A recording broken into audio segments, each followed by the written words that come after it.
Hello everyone, I Bhavna Chitlangya on behalf of Guru KPO welcome you all. My topic for today's discussion is barriers to communication.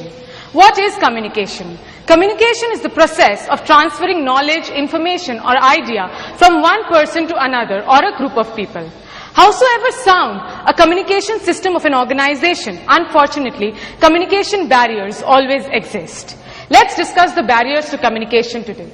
The first barrier to communication is physical barriers. Physical barriers are those barriers which are already present in the environment. Some of them are controllable by the management, whereas some are not. The first one being noise. Noise, as we experience in our day-to-day life, that noise acts as a barrier while we communicate with others. Likewise, in an organization also, for example, in a factory premises, when two people want to communicate, noise acts as a barrier because of the noise of the machinery. The second is time and distance. When two people want to communicate, if the receiver for the communication does not have time to listen to the communicator, then it acts as a barrier. Or there is too much distance between person A and person B, again, then distance acts as a barrier to communication. The third one being defects in the medium of communication. For example, two people are communicating over a telephone line and there is some disturbance in the telephone. Then the receiver would not be able to get the proper message of the sender. It acts as a barrier to communication. Next is psychological barriers. Psychological barriers are attitude, emotions, sentiments, moods of people. The first one being emotions. Emotions plays a very important role on how we perceive a message. For example, the same message will be interpreted in different manner when we are angry or when we are in a calm and composed mood, as we see in our day-to-day life. The second is lack of self-confidence. When there is distrust between the sender and the receiver of communication, then the sender of the communication lacks confidence in delivering his message. Laziness also acts as a barrier to communication. How? In an organization, sometimes the managers feel that the message must have already been passed or spread. In that case, they do not take the action to formally pass the message. That accounts for laziness, which acts as a barrier to communication. Selective perception. We all perceive only that part of information which is of our interest. For example, depending on our past experiences or our background, we will interpret only the part of the message which is of our interest. That again acts as a barrier to communication. Semantic barriers.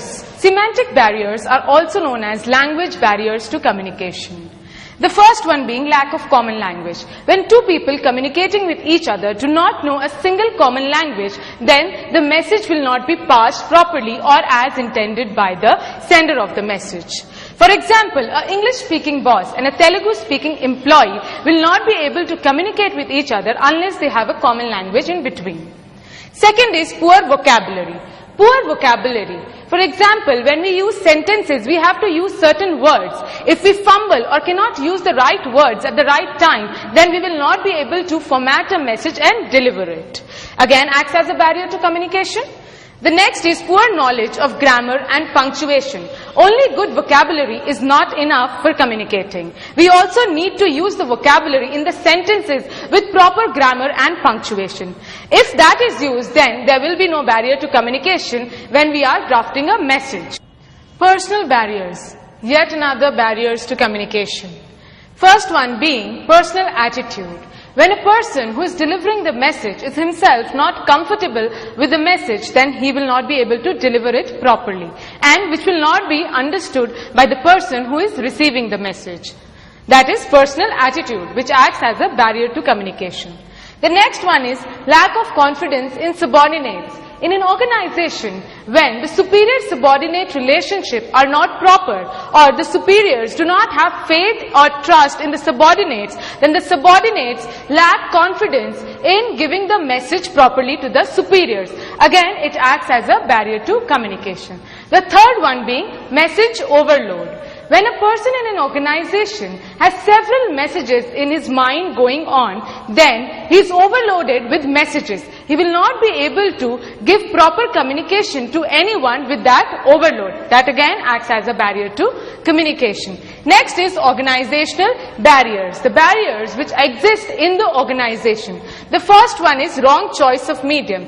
We have several choices of medium in an organization to opt from when we want to communicate it. For example, written communication, oral communication, video communication, or audiovisual communication. If we choose a wrong choice of medium in an organization, then the message will not be delivered as intended by the sender to the receiver. The next is status relationship. Status relationship is the person at a status has the power. If he's not able to communicate properly with the subordinates, then the subordinates will feel scared to report to the superior. That again acts as a barrier to communication. Lengthy process. In an organization, there is a hierarchy through which the communication flows. That is upward communication, downward communication, or diagonal communication. If the hierarchy is too lengthy, then it takes a long time from the communication to reach from the top to bottom or from the bottom to top. It again acts as a barrier to communication. The next one being socio-psychological barriers. This again is a barrier to communication. The first one is inference. Inference is a conclusion that a person draws about another one as per his prior information or as per the past experiences. In an organization, when a manager or a superior already has drawn an inference about a subordinate, then it acts as a barrier to communication. Bad listening. Listening is a very important part of any communication. If a person cannot listen properly to the feedback given by the receiver, then the person cannot communicate well. The next one is negative emotions. Emotions like hatred, greed also act as a barrier to communication. When there is a lot of negativity that is going on in our mind, we will not be able to deliver the communication or the message properly. The last one being inattentiveness. Inattentiveness, as we all know, acts as a barrier to communication. For example, students sitting in the class also, if they are inattentive to what the teacher has to say, then they will not understand the concept that the teacher is explaining. Hence, inattentiveness also acts as a barrier to communication. So this was all about barriers to communication. For more details, kindly visit www.gurukpo.com. Thank you.